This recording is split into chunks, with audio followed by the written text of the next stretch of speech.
allocation has crippled a lot of local card shops. And here's I don't know, man. I saw the giving out comment about options starter that have decks. My mind went to 50% product, and then I pick up said all of four. I our was like, war games from scratch. I see why you married them. If they allowed you to do that, that's great. Oh, Oh, we have the perfect strike. We win. Allocation being a mess. Those first pulleys wait, but first Oh, does it not bounce? There's some money behind them. No.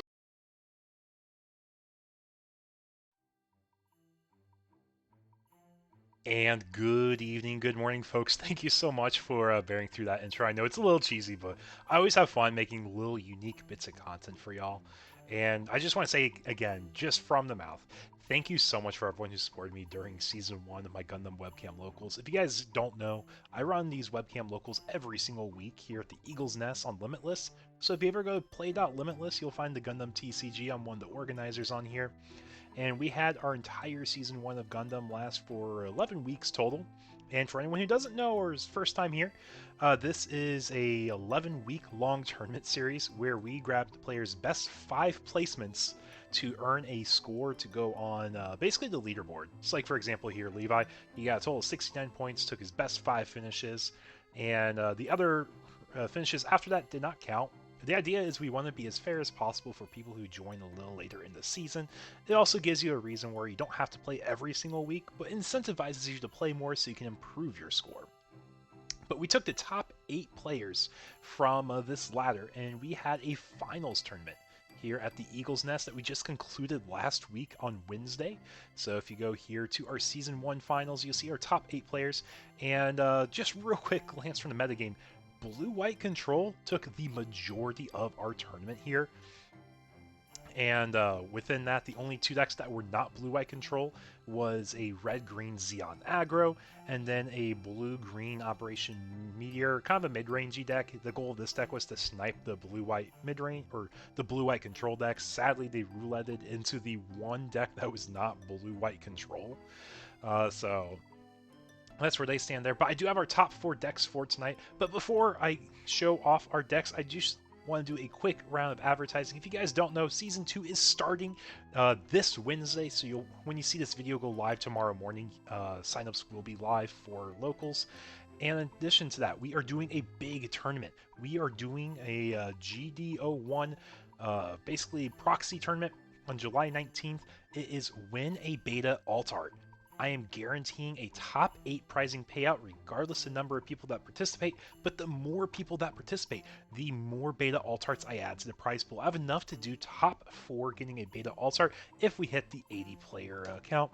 I know they just announced that a lot of them are going to be exclusive to the beta set, so hopefully it drives a little bit more competition. And the idea of this tournament is to help people prepare for Gen Con, as it is going into the Gen Con season. I think it's like 2 weeks before, so if you guys want to get some good practice, we'll have Swiss into a top cut for this tournament, and top cut's going to be best of 3, kind of like what we did for this entire Season 1. And this is a one-off tournament. Season 2, like I said, starts on Wednesday.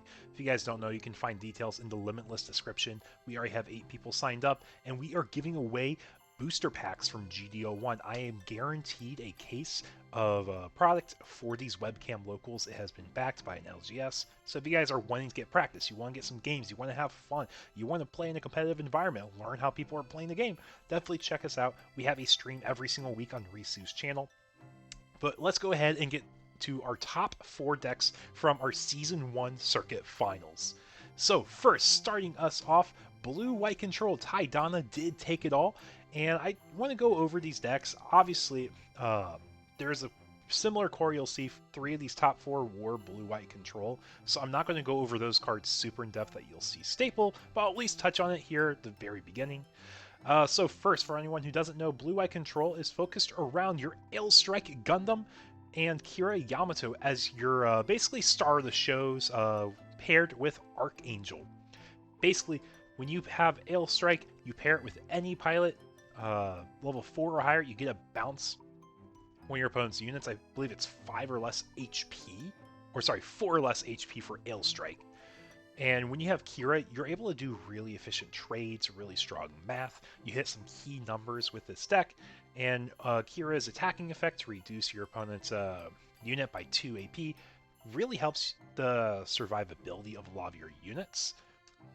And then Archangel, for anyone who does not know, is a way to restand your units with Blocker. They can't attack after you swing with them and restand, but the idea is you're able to at least start putting some pressure as you still maintain a giant wall. A lot of the decisions you'll see in this deck are pretty straightforward. You always see 4 Kiras, you always see 4 Amuros, you'll always see some count Suletas, and then you'll always see 4 Shows and 2 Overflowing Affections give take now. But the biggest thing that we saw people adapt in their builds from this event is the Gundam Aerial Rebuild. When paired, choose one command card that is level 5 or lower from your trash, add it to your hand. So this lets you get more show resolves, lets you get more overflowing affections. Or we'll show in the second place list another decision we had from one of our pilots, but it gives you more card advantage while building a board. And the only other thing I believe that is kind of noteworthy in Taidana's build that you don't see a whole lot in other decks is this blue base here, the Nahal Argama. I apologize if I don't pronounce it super well, but it just gives you more flexibility, an extra Amuro effect basically, to tap down units, start swinging over them. It's a really good base in life if you play against aggro, because if they swing into the base, not only do they have a 5 HP base to get through, but you also see their units get tapped down, so then they're easier to trade into, and they won't be able to swing with one of the other units if they are all able to swing that turn. But one big thing that is really important in these decks, in blue-white, and in response to blue-white control being super popular, is having 4 attack point units like Rezel, like Darabalde, Sword Strike, because all the blockers without a unit or without a pilot attached to it are 4 HP, so you're able to put really awkward scenarios, strong pressure, as you're able to start chipping into the base. The only other number you don't really see emphasized in this deck is 3 attack. You do have it on your Zawart blocker, but you won't be able to swing life. 3 is a really common number you'll see in decks also, because it lets you break an EX space, but we said, you know what, if we get all our 4 attack units, we're fine. We don't have to worry about breaking an EX space. 4 is already greater than 3 anyways. But this is Taidana's build that he won the event with. Now moving on to our second place build. This is Becker's build. I believe it's also the same thing Dom brought. And I think this one's probably a little bit more refined in how it is built out. The most interesting decision we had in the deck here, like I said, you'll have a lot of the same core pieces, but we have the white base over the Nahal Argama base.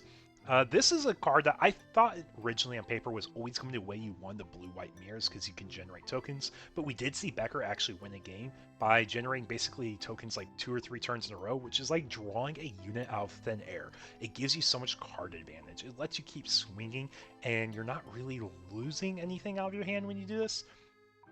Especially when you're like floating resources late game, it's a great way to use them. But the most unique thing is the Hawk of Endymion, or the Mula Flaga. Now you might be looking at this card and be like, okay, it's a bimodal pilot on command. We have a way to respond to aggro with the main and action timing. It's not the worst thing in the world. But the other really big thing about this card, I've actually messaged Becker a little bit, and Taidana even like realized it, and he told me directly, he's like, oh my gosh, this build was a lot better than mine on paper. Because every time you use Aerial Rebuild now, you don't have to give up one of your high-value pilots. You don't have to give up a Kira. You don't have to give up an Amuro. You don't have to give up a Suleta. You just use the Hawk of Endymion in your hand. And in addition to that, you could pick up Hawk if you really have to in some matchups. But it's just a way to start chaining more value from the Aerial Rebuild. But this is Becker's list for blue-white control, another really strong list. And I definitely think if you play it out in the long run, this deck probably does beat Taidana's build, but Taidana was able to just masterfully trade through and expressed really strong decision-making in the game. Game 3, he was able to recognize the situation with his hand and the board state presented that he could be more aggressive. And it's definitely one of those piloting things where you just get rewarded for making the right decision and direction. But going to our third place deck, it is our only non-blue-white control in top 4, and this is Zidzen's red-green Zeon aggro. For anyone who does not know, the whole idea of this deck is you're dropping a bunch of weenies. You have a few little cantrip effects to scry the top of your deck. When you scry, you can draw the card if it is a Zeon with the Zaku Sniper here. And then you only run your 4 chars as like your main pilot. This because he can link with a lot of units in your deck, and when he links, he gives high maneuver. High maneuver basically says you can't be blocked. So if you're playing against blue-white control, just swing through the blockers. They don't matter on the board. And then you have lots of other cantrip effects, support being the other keyword you utilize. If you slam a guy down in the early turns, like you drop a 1-attack weenie, your turn 2, you drop a Gaza to sleeves, support 2, give 2 attack to that 1-drop weenie. Now that 1-drop weenie is breaking the EX base, and then every single life after that can start being chipped away by any amount of damage, which is why you see the emphasis of just make sure we always have a turn 1 play. Zakutu being your like highest value unit, because he can break EX base on his own without needing any other units to support him. And then your big boss monster of the deck is late game. You're playing against Blue Eye Control. You're running out of steam. You got Big Zam. He has Breach 4. And then on to play if there's 10 or more Xeon unit cards in the trash. Deal 4 damage to all units with blocker. It may not sound like it's a big deal, but this card provides so much value in the times where he's able to shine. The biggest issue with this card, though, is if your opponent asks to count your trash and they say, I see 10 or more the correct units in trash, I can preemptively put pilots on my units so that I don't lose them to a big Zam. And his link is the Dozol Zabi, which is our bimodal pilot command card here. Its main effect makes 2 1/1 unit tokens, helps you go wider. It is a high level, but you're typically pairing it with a big Zam, or you're using it to go wide in late game without using as many cards out of your hand. But in a really quick glance, this is what a red-green aggro deck could look like. Oh, I didn't talk about Char's Galgu. Gives you ways to recycle your Char pilots from trash. Pretty solid card. And then our final deck I want to touch on is Levi's Blue Eye Control. Slightly different angle for it in the top 4. It is emphasizing the same core of Blue-White, but then you have Unicorn Destroy mode. Now, it has a first effect where you can treat it as level 0 and cost 0. You're never going to get that in this deck because you have the whatchamacallit. You care about the attack effect. Sorry, my brain just kind of farted there. Of just choosing an enemy unit, resting it. When you pair it with Bonager, it gives you a draw when you pair it, and then you can rush into basically anything. It helps you break blue-white mirrors for boards. You can tap their blockers, get more damage in, or you can tap a blocker to get a really high-value trade.